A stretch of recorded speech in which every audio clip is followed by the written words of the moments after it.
Bonjour et bienvenue dans cette présentation des nouveautés de la version 2024.1 d'Advanced Design. Alors voici un petit peu le résumé de tout ce que je vais vous dire pendant cette présentation. Euh, Principalement les nouvelles améliorations. Alors, il y en a beaucoup plus, mais je vais vous présenter uniquement les principales. Premièrement, une nouvelle norme qui a été implémentée, qui est la nouvelle norme canadienne NBC 2020. Ensuite, tout ce qui est relatif à l'interface graphique, notamment la définition graphique de relaxation des surfaciques et tout ce qui est mise à jour de l'interface. Ensuite, des nouvelles options pour la gestion des systèmes, notamment des options de renumérotation et des nouvelles options pour la copie des systèmes. Ensuite, on passera sur l'Eurocode 3 avec une nouvelle méthode de calcul ainsi qu'une nouvelle option pour le calcul des imperfections géométriques. Dans la rubrique résultats, vous allez voir, il y a pas mal de nouvelles options d'affichage, que ce soit pour les filaires ou pour les surfaciques. Donc ça, je vous montrerai. Et ensuite, on va avoir quelques petites améliorations donc sur les combinaisons. Et enfin, on passera sur les modules de calcul et modules de ferraillage. Où vous allez voir qu'il y a des nouvelles options qui sont disponibles, notamment tout ce qui est personnalisation des plans, qui va vous permettre de gagner du temps et de ne plus être obligé de modifier vos gabarits. Donc on va commencer tout de suite par la nouvelle norme. Donc cette nouvelle norme canadienne NBC 2020, elle est disponible pour les combinaisons, le séisme et les charges climatiques. Ça sera maintenant le choix par défaut lorsque vous choisirez la localisation canadienne. Et les principaux changements sont tout ce qui est données et calcul sismique, ainsi que tout ce qui est charge de pression de vent, notamment avec une nouvelle carte. Voilà pour la nouvelle norme, on va passer sur les modifications de l'interface graphique et déjà premièrement la définition graphique des relaxations sur les surfaciques. Donc on va avoir une nouvelle commande dans le ruban qui va vous permettre d'ajouter rapidement et facilement, simplement en pointant les côtés, que vous souhaitez relaxer. Alors je vous ai fait une petite vidéo là-dessus. Donc vous voyez que vous avez la nouvelle option qui se situe dans le ruban objet. Voilà, relaxation. Ensuite, ici, vous allez choisir ou créer la relaxation qui vous intéresse. Et ensuite, il suffit de cliquer simplement les côtés des éléments. Alors, ça peut ne pas être les mêmes surfaciques, c'est pas grave. Et vous validez avec entrée. Et vous voyez qu'automatiquement, il vient vous appliquer les relaxations. Donc là, une articulation dans ce cas-là. C'est assez facile à utiliser, c'est très graphique. Le pilote a été un petit peu remanié au niveau de son interface et notamment vous allez voir qu'il y a des nouveaux icônes, donc que ce soit pour la partie supérieure, modèle, analyse, design et documents, c'est beaucoup plus parlant, mais dans le pilote également vous avez des nouveaux icônes, donc on voit maintenant c'est plus lisible, c'est-à-dire qu'on voit plus facilement maintenant qu'est-ce qui est en étage, qu'est-ce qui ne l'est pas. Pareil pour les charges, les icônes ont été modifiées, remaniées pour que l'ensemble du pilote soit plus lisible. Dans la même gamme de modifications d'interface graphique, on a mis à jour la boîte de dialogue du générateur de nodes pour la mettre à niveau. Donc là, on a travaillé sur l'ergonomie de la boîte de dialogue. Donc vous avez des nouveaux icônes pour la gestion du contenu. Donc c'est les icônes que vous voyez ici, qui vont vous permettre de déplacer, avoir les propriétés des éléments. Alors bien sûr avec une bulle d'aide à chaque fois que vous mettrez dessus. Et ici, l'ensemble des icônes que vous avez ici dans l'arborescence de votre note de calcul sont plus simples. Et la fenêtre, bien sûr, est redimensionnable. Mais ça, c'était déjà le cas précédemment, mais on a gardé cette possibilité. Vous avez également 3 boutons ici en haut qui étaient avant présentés sous forme d'icônes. Et là, on a du texte avec, ce qui nous permet de sélectionner plus facilement, de comprendre plus facilement. Donc voilà, c'est les éléments qui sont les plus utilisés. Donc voilà, cette boîte de dialogue a été également remaniée. Au niveau de la gestion des systèmes, donc là on va avoir deux choses. Dans un premier temps, on va avoir une nouvelle option qui nous permet de renuméroter les systèmes. Donc vous allez avoir deux options possibles, soit par arborescence, soit en utilisant ce qu'on appelle les systèmes principaux. Alors par arborescence, c'est tout simple. Pour chaque ici élément de premier niveau, il va compter 1, 2, 3. Ensuite, pour chaque élément de second niveau, 4, 5, 6, 7, 8, etc. Puis le troisième niveau, etc. Donc ça vous permet d'organiser en fonction des niveaux de l'arborescence votre numérotation. D'accord ? Donc ça c'est la première possibilité, c'est d'utiliser l'arborescence. Et la deuxième possibilité qui vous est offerte, c'est par systèmes principaux. Dans ce cas-là, vous allez avoir, comme sur l'exemple ici, le niveau 1 qui a le numéro 1, en dessous on va avoir 101, et en dessous on aura 101, 01, etc. etc. Voilà. Donc ça permet de classer de manière différente. Les deux sont disponibles, à vous de voir celle que vous préférez utiliser quand vous renumérotez les systèmes. Ensuite, nous avons des nouvelles options de copie qui sont disponibles. Et là, c'est pareil, on va avoir deux nouvelles options principales. La première qui est la possibilité de dupliquer un étage, c'est-à-dire de dupliquer un étage à l'étage du dessus, donc même hauteur, mêmes éléments, mais surtout en gardant la même arborescence. Donc là, il y a une petite vidéo qui va vous présenter ça. Donc ici, il suffit de faire un clic droit, gestion des systèmes, dupliquer l'étage au-dessus. Vous cliquez, et automatiquement, il vous crée un deuxième étage que vous pouvez bien sûr renommer derrière, par exemple l'étage 2, et vous voyez que les niveaux sont actifs et le numéro est passé à l'étage numéro 2, donc ça permet de dupliquer très facilement un étage, un petit peu que la même manière qu'on a sur Arch pour dupliquer les étages à l'étage au-dessus. Et la deuxième fonction qu'on va avoir, c'est la copie de système avec les éléments. Alors, la copie peut toujours être verticale, mais là, je vous ai fait un exemple pareil en vidéo, avec en repartant du même modèle, mais en vous faisant une copie horizontale. Donc, dans ce cas-là, on va faire gestion des systèmes, copier les systèmes avec éléments. Dans ce cas-là, vous pouvez rentrer un vecteur. Donc là, je vais rentrer un vecteur horizontal. Par exemple, si j'ai envie de faire un deuxième bloc. Et vous voyez qu'il a copié l'ensemble des systèmes avec les sous-systèmes en gardant les systèmes poteaux, voiles, etc. Et il suffit de le renommer par exemple en bloc 2. Voilà. Et donc on se retrouve avec deux blocs très facilement et il a copié l'ensemble des éléments avec les systèmes associés. Donc ça, c'est très intéressant quand on fait du bâtiment pur, parce que ça nous permet de monter et de dupliquer très rapidement, on va dire quand on a des ouvrages qui sont assez réguliers.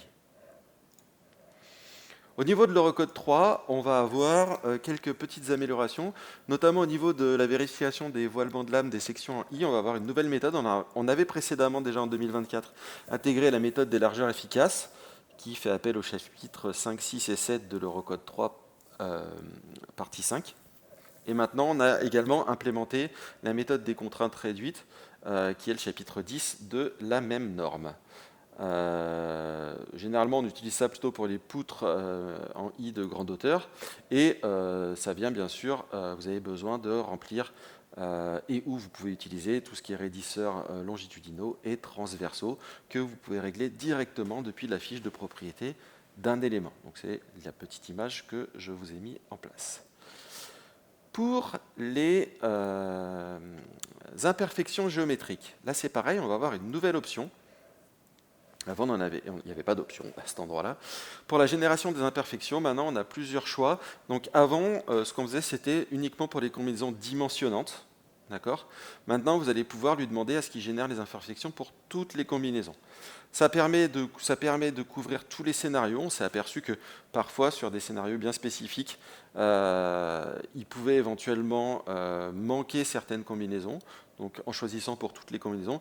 C'est intéressant, notamment lorsque vous faites du calcul non linéaire, d'être sûr de ne rien oublier. Par contre, ça a le défaut principal d'augmenter le temps de calcul, puisqu'on va rajouter les imperfections sur l'ensemble des combinaisons, et non plus sur les combinaisons uniquement dimensionnantes qui auraient été détectées par le logiciel. Au niveau des résultats, alors déjà, pour les appuis, on a une nouvelle entrée qui est disponible dans le menu déroulant, qui va vous permettre d'afficher soit tous les efforts, soit tous les moments.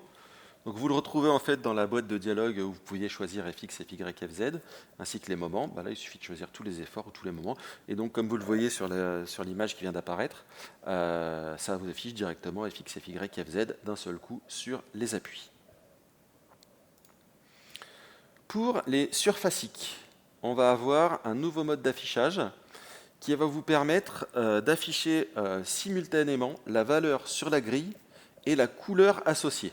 Voilà, c'est ce qu'on appelle des cartes sur grille. Et vous avez trois choix possibles. Comme pour valeur sur grille, du coup, vous avez carte sur grille max, min et moyenne. Donc vous avez les trois choix qui sont possibles. c'est un affichage qui peut être intéressant parfois parce qu'il est quand même assez lisible. Et si vous mettez par exemple des tailles de pas de grille de 1 mètre, ça peut vous faire directement la valeur par mètre linéaire. Petite amélioration, là c'est principalement utilisé pour l'Eurocode 3 et l'Eurocode 5. C'est pour permettre de réduire le nombre de résultats. Précédemment, en fait, à chaque nœud, on affichait la valeur à gauche et à droite, qui est tout le temps la même. Et donc, du coup, comme vous pouvez voir sur l'image du bas, maintenant, on n'affiche qu'une seule valeur au nœud, ce qui est quand même beaucoup plus lisible dorénavant. Donc ça, bien sûr, c'est uniquement pour les filaires. Donc là, on a montré comment ça se passait avec l'expert métal, mais c'est exactement pareil sur l'expert bois. Pour toujours les mêmes experts, métal et bois, on va avoir la possibilité d'afficher le taux de travail maximum. Donc là, c'est carrément un nouveau groupe que vous aurez dans le ruban qui va vous permettre d'afficher le taux de travail maximum et vous aurez le choix d'afficher le maximum de l'ensemble des vérifications, par exemple en métal, flèche, résistance, stabilité, résistance au feu, ou vous pourrez choisir dans la liste le taux de travail maximum de chaque catégorie. Voilà. Et vous retrouvez la même chose pour la partie bois. Donc ça, c'est assez intéressant. Ça vous évite à chaque fois d'aller chercher dans les flèches la stabilité et la résistance pour avoir le maximum. Là, il suffit d'afficher le taux de travail max, et c'est forcément l'enveloppe des 4 pour le métal et l'enveloppe des 5 pour le bois. Au niveau des combinaisons, depuis cette version, vous aurez la possibilité donc, de limiter le nombre maximal de combinaisons qui seront calculées. Alors, comme d'habitude, on aura toujours un message d'avertissement qui vous préviendra en vous disant « Attention, vous avez réglé vos 4 charts de telle manière que ça dépasse donc X, c'est vous qui rentrez le nombre de combinaisons. Donc là, la valeur par défaut est réglée à 30 000. Donc il vous dit attention, vous allez dépasser le nombre de 30 000 et que vous pouvez ajuster cette valeur donc, dans le menu, dans l'onglet Accueil, Application Mémoire, donc, que je vais vous montrer juste après. Hop, voilà, et donc vous pouvez mettre en place vous-même une limitation. Donc la valeur par défaut étant 30 000. Voilà, ce qui est déjà énorme. Mais il peut arriver dans certains cas que vous ayez besoin de dépasser cette limite. Dans ce cas-là, c'est à vous de faire la modification. Alors, bien sûr, attention, derrière, le temps de calcul va être bien sûr augmenté. On va maintenant passer sur les modules de ferraillage. Et vous allez voir qu'on a quelques petites améliorations sympathiques. Donc déjà, on a un nouveau set d'icônes qui vient s'afficher. Donc ce sont les icônes que vous avez maintenant quand vous faites un clic droit contextuel. Par exemple, là j'ai fait un clic droit sur présentation, et donc vous avez les icônes correspondant à la présentation. Et ces icônes apparaissent également en bas pour vous éviter, une fois que vous en aurez pris l'habitude, de faire un clic droit. Ces icônes s'adaptent à la sélection, c'est-à-dire que si vous êtes sur présentation, vous n'aurez pas les mêmes icônes que quand vous êtes sur une nomenclature, sur les annotations ou sur une coupe. C'est pour ça qu'on appelle ça dynamique. Bon, ça, c'est simplement voilà, de la qualité de vie pour améliorer un petit peu l'interface. Ensuite, on va avoir la possibilité maintenant de modifier rapidement et facilement la taille des textes, sans être obligé de modifier le gabarit. Donc cette option s'appelle « Remplacer les paramètres du gabarit ». Elle est située dans le logiciel, dans la partie du cartouche. Vous voyez ici, je vous ai mis sur la gauche donc, le plan par défaut. En appuyant sur le petit bouton « Remplacer les paramètres du gabarit », vous avez cette boîte de dialogue qui apparaît. Et pour vous faire l'exemple, j'ai simplement augmenté la taille des niveaux et des titres des vues. Et vous obtiendrez donc le plan qui sera modifié de cette manière avec la coupe XX qui est de taille plus importante et les cotations de niveau qui, elles aussi, ont été augmentées. Et donc ça, vous pouvez le faire sur un certain nombre d'éléments. Et dans la rubrique « Autres paramètres » que je ne vous ai pas mis dans le document ici, vous pourrez éventuellement, par exemple, modifier la taille des repères. Voilà. Donc la taille de la bulle rouge des repères. Vous avez également maintenant la possibilité de modifier facilement votre cartouche. Alors déjà, vous pourrez modifier facilement le logo, sans être obligé de modifier à nouveau le gabarit. Vous pourrez éditer directement le cartouche sur le plan. Alors, éditer, surtout suppression et modification des éléments, mais pas ajout d'éléments, hein. Si vous voulez ajouter des éléments, il faudra toujours modifier le gabarit. Et vous pourrez facilement sauvegarder ces modifications-là dans un nouveau gabarit. Donc là, c'est pareil, je vous ai fait une petite vidéo pour vous montrer un petit peu comment ça fonctionne. Hop. Donc vous avez les boutons ici qui vous permettent éventuellement de changer le logo. Donc là, je vais changer le logo, je vais aller chercher un logo factice. Là, il me demande de rentrer le nom pour un gabarit. Et je vais déplacer du coup le logo, ici. Voilà. Et ensuite, derrière, j'ai plus qu'à supprimer les éléments qui ne me plaisent pas. Donc par exemple, ici, le nom de l'élément, la barre qui est ici. Et puis, du coup, je vais rallonger la barre ici. Et ça, je peux à nouveau l'enregistrer en cliquant sur enregistrer le cartouche. Vous pouvez même écraser l'élément d'avant et ça y est, votre gabarit est prêt.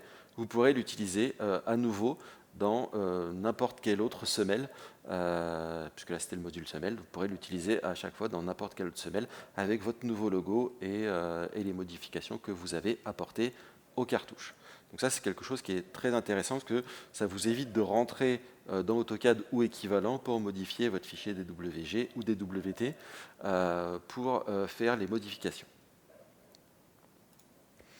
Et enfin, pour terminer, au niveau des modules, on a maintenant la possibilité, quand vous faites des groupes de voiles, donc directement dans le module ou lorsque vous exportez des groupes de voiles depuis Advanced Design, d'avoir les plans correspondants à chaque voile du groupe de voiles. Donc là, vous voyez, c'est une cage en U dissymétrique. Vous voyez qu'on a 3 présentations qui sont disponibles pour le ferraillage. Alors précédemment, c'était carrément pas possible, puisque le logiciel, quand vous faisiez un groupe de voiles, ne vous proposait carrément pas de faire les plans de chaque voile.